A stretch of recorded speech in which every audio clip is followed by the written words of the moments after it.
Hello, I am Will Keith, and today I'm going to be teaching you some methods that I came up with to use a katana to defend your home in the event of a burglar. So, first what I'm going to do is, say the burglar has a baseball bat, pipe, some kind of large blunt object about the same length as a katana. Obviously a burglar is not going to have a katana, that would be the most badass burglar ever, but I doubt that's going to happen to you. Alright, so that would be the burglar here, my old beat up punching bag. Now, he has a baseball bat, just as an example. Then when I'm done with this, I'm going to show you some things to do in the event that your burglar is armed with a firearm, which will be unfortunate, and you can't just run up to him and stab him, obviously. If he has a gun, you gotta be more stealthy about it. Alright, burglar baseball bat. What you want to do is, instead of your normal chest level katana grip, you want to extend it out more, keep him at range. He's not going to be able to walk into your blade. If he tries to go sideways, you keep him at length. If he tries to swing at you with the bat, just step back, move the blade out of the way. Baseball bats are heavy. If you swing it good, it's going to be way the hell over here. You can easily redirect your katana. Step out of the way. If he swings at you, step in, stab. Burglar done. Also, if you're inside, you're likely going to have low ceilings. You're not going to be able to go way up here, do downward strikes. You're going to definitely want to focus on horizontal strikes, maybe upwards, diagonal. Also, if you do, for some strange reason, need to do an overhead strike, what you can do, bring the blade kind of upwards, like this, around your head, and then down. You can't bring it straight up, you're going to break something, hit the ceiling, you don't want that. Last thing you need is the tip of your sword getting jammed in the ceiling if you're in a fight. Now, if you're in a big open room, all these are well and good. But if you're in a confined space, like a hallway, which there's a hallway in there, you can see it though. If you're in a hallway, you're up close with the guy, say he has a knife or something, if he has a baseball bat, he's also going to be at a disadvantage if he doesn't know close quarters fighting techniques with it. However, it's like a thing I do. I keep talking and I can't even get a breath because I'm talking so much. So if you're in close, we're going to act like the burglar now has a knife. You're in close, what you've got to do, keep your hand on the back of the katana like this. You can divert strikes, try to slash at his arm. You can punch with the hilt of the blade. Straight up wood to the face isn't going to feel good. You can strike forward with the blade like this. Or you can do a slashing using the back end of the blade, using your hand to push the blade like so. I'm purposely not hitting the target, I'm not missing. If you hit it, it's going to be a good strike. You got the whole way to your left hand, pushing up on this while you pull with your right hand, so. Okay, so just remember these techniques, definitely improvise. Depending on your situation, you're going to be using different techniques against different kinds of weapons and whatnot. Now, what we're going to do is, say you're unfortunate enough to get a burglar with a gun. You got to be stealthy about it. Say you're in your room, most burglars are probably going to be in the living room trying to steal the TV and whatnot. If he is, you don't want to get into a fight with a burglar. If he's taking your stuff, try to get a look at him, get a picture if you can. Gather information, don't get in a fight with him if you don't have to. If he's coming up to your room trying to get into your jewelry box or whatever, that's when you got to get into a fight. So come closer this way. Alright, this is the event. You're standing behind an inward opening door. Burglar's coming through here. You're going to stand here like this. As soon as the burglar starts opening the door, he has a gun, he has no clue you're here. Just be quiet. When he opens the door, stab in, just rip the door open, stab really quickly, slam door shut, and stand back.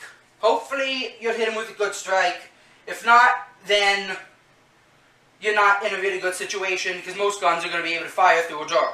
You got to be really careful with this technique. This is not something you want to do. This is last resort. If he has a gun, fucking hide. Just open the door, shove it. If the door's already a little bit open like this, same thing, you don't want to try smashing him with the door because that's not going to do too much damage. You definitely want to get the stab in. Now, say you're on the inside of an inward opening door. So, I'm going to go back here. say cameraman is the burglar. Don't come here. I'm just using this as an example. He's going to be here, starts opening the door. Epic kick, run in, straight up, stab right through. You want to surprise him, he's going to be like, I have a gun, there's nothing he's going to do. Oh shit! You want to surprise the hell out of the guy. None of these techniques are foolproof. Anything can happen in a fight for your life. You need to be careful, you need to improvise. Where is he, where is you, what do you have around?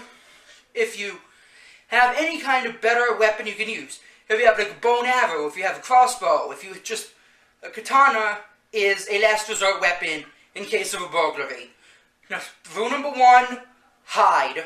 Rule number 2, if you absolutely have to get into a fight, be safe, think about it, keep him at range. If he has a gun, best thing you can do not be seen. There's not much you can do with a blade against a gun. I'll admit that. You gotta be careful, you gotta be safe. Call the police as soon as you have any suspicion that there's somebody in your home. There's not much else I can tell you about this. Just be safe is the biggest rule. And that's the end of this video. Hey, Lindsay! This is Jay Herod. And Nick, he wanted me to do a special birthday dance for you. So, happy birthday to you. Happy birthday to you. Happy birthday, dear Lindsay. Happy birthday to you. And many more. And you.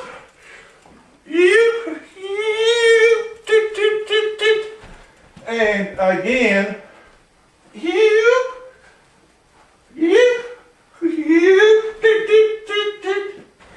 and again,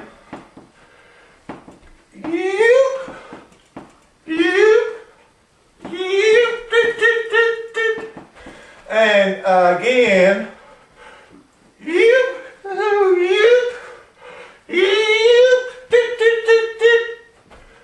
and now what y'all been waiting for? Da da da da da da da da da da. Off goes the shirt. Da da da. And again, and again,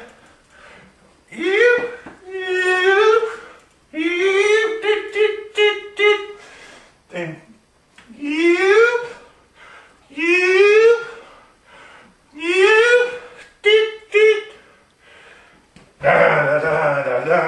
and again. Illuminati can confirm that's me. I am in the Illuminati. If you want to take some, you better get some. Join the Illuminati for a special occasion. For some cash and money. That's where I'll be playing. Peace out. So you in the Illuminati? Yeah, I am. I'm not afraid to show it. No, you're not. I have a I have a thing at home. If I had a picture, I'd show you. But that I am in the real Illuminati.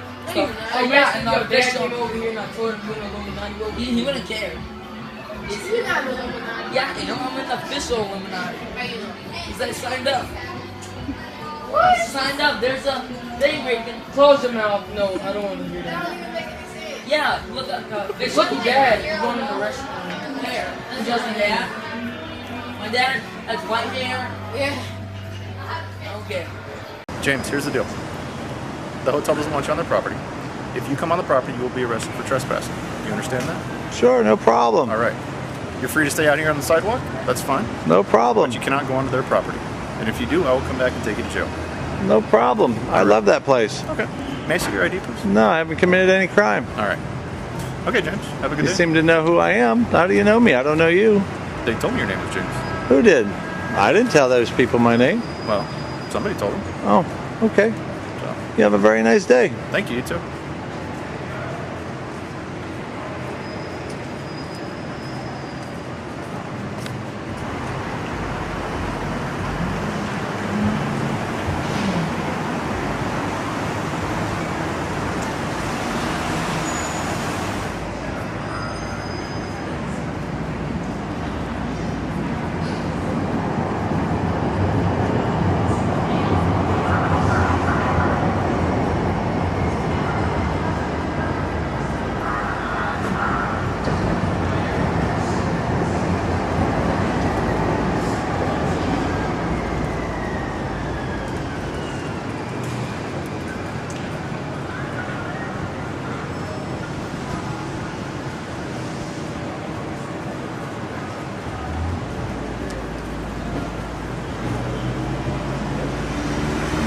Now, you endorsed Governor Romney. I did. Are you in contact with him all the time? Yes. What do you guys talk about? Just general. I tell you what, he has a stance on China, which is a country that's just ripping our heart out. I mean, we just do nothing to protect ourselves, that I really like. As a line of clothing. Now, where were these made? These were made, I don't know where they were made, but they were made someplace. But they're great. It's ties, shirts, cufflinks, everything sold at Macy's, and they're doing great. #1 selling tie anywhere in the world. #1 selling I don't know, tie normally anywhere I in the wouldn't world. wear What, that shirt, you but wouldn't wear that we shirt? We also have them in white and beautiful white. Where are the shirts made? Bangladesh. Well, it's good. Okay. We employ people in Bangladesh. That's ties? Where are the ties they made? Have to work These are too. beautiful ties. They are great ties. The ties are made in where? China? Ties are made in China.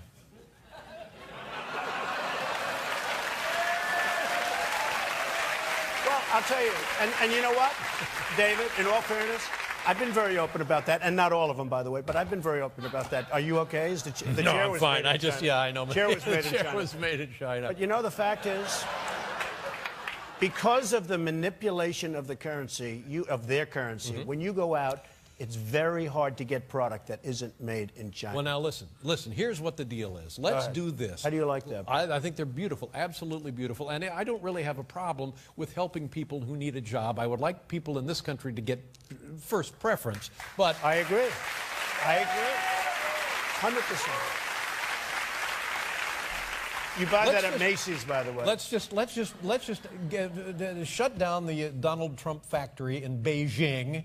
I would love to. And we'll put up a tie factory in Jamaica Queen. I love it. And we'll make the Donald Trump ties.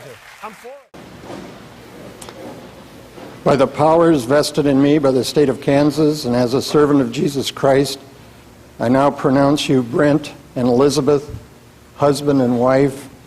What God has joined together, let not man put asunder. Brent, you may kiss your bride. Whoa! Yeah!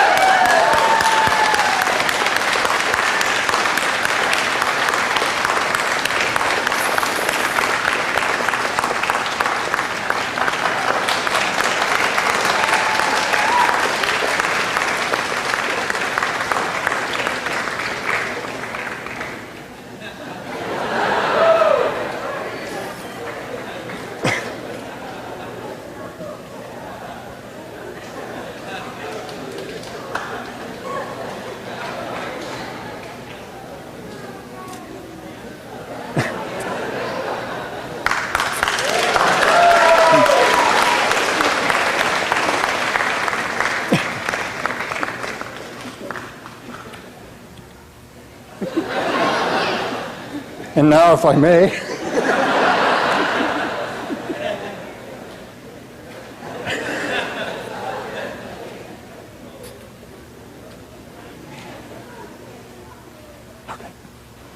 ladies and gentlemen, may I present to you Mr. and Mrs. Brent Petzold.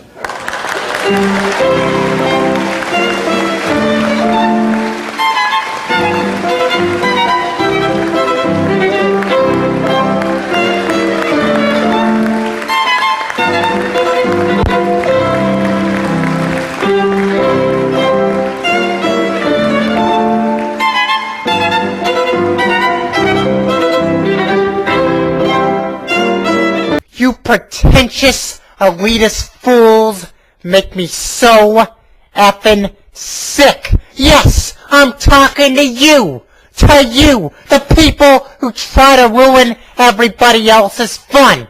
You know what? I'm not ashamed to admit this. I am a brony. I am a fan of the show My Little Pony. Does that make you upset, huh? Does that make you angry, huh?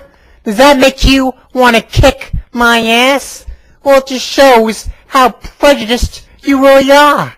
What is so wrong for a man to like the show My Little Pony? Entertainment is all subjective, you know? You know, anybody can like any kind of form of entertainment they want as long as it doesn't hurt anybody else, you know? You know, me liking My Little Pony does not hurt anybody else. A guy liking My Little Pony does not affect anybody else in any way. The only way it would affect somebody else's if they themselves were so prejudiced and got so angry and made themselves crazy. It's the same thing with all these morons who hate the Twilight book series. You know, I personally am not a fan of the Twilight book series, but I respect it for entertaining millions upon millions of people, and I don't go, you know, bash all the time like these idiots, these imbeciles do, you know. They just bash Twilight, they bash My Little Pony, and if you're a fan of Twilight, or if you're a fan of My Little Pony, you know, you just get made fun of, you get called names, derogatory terms, this and that. You know, I'm sick of you morons. You're idiots. You're Neanderthals, you know? You just whine and complain. Wah, wah, wah. They like Little Pony. Wah, wah, wah. They like Twilight. Wah, wah, wah.